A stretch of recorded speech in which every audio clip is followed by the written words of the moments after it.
लाडकी बहीण योजनेसंदर्भात मोठी बातमी पाहूया। गेल्या 15 दिवसांपासून लाडकी बहीण योजनेमध्ये अर्ज केलेल्या बहिणींच्या अर्जांची छाननी सुरू आहे। यात जानेवारी महिन्यात 5 लाखांपेक्षा अधिक महिलांनी नियमांची पायमल्ली केल्याचं उघड झालं। महत्त्वाचं म्हणजे मार्च महिन्यापर्यंत अर्जाची छाननी पूर्ण झाल्यानंतर मोठा आकडा समोर येण्याची शक्यता आहे। सर्व अर्जांची छाननी मार्च महिन्यापर्यंतच पूर्ण होण्याची शक्यता आहे। अद्याप आयकर विभागाकडूनही माहिती आलेली नाही। जिल्हा पातळीवर स्वेच्छेने पैसे माघारी घेण्यात आलेल्या महिलांचा डेटा सध्या गोळा करण्याचं अद्याप काम सुरू आहे। त्यामुळे येत्या 2 महिन्यांमध्ये हा आकडा मोठ्या प्रमाणावर वाढण्याची शक्यता आहे। एकूण किती अपात्र लाडक्या बहिणींना योजनेतून वगळण्यात आले याची माहिती महिला आणि बालविकास मंत्री आदिती तटकरे यांनी दिली आणि आकडेवारी जाहीर करताना काय सांगितलं पाहूया।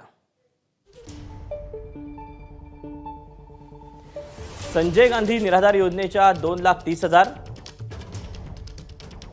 इतक्या महिलांना वगळण्यात आल्याचं समजतंय। तर वय वर्ष 65 पेक्षा जास्त असलेल्या महिलांची संख्या आहे 1,10,000। तर कुटुंबात 4 चाकी गाडी असलेल्या स्वेच्छेने नावं मागे घेतलेल्यांची नावं आहेत संख्या आहे 1,60,000 आणि एकूण अपात्र महिला आहेत 5 लाख।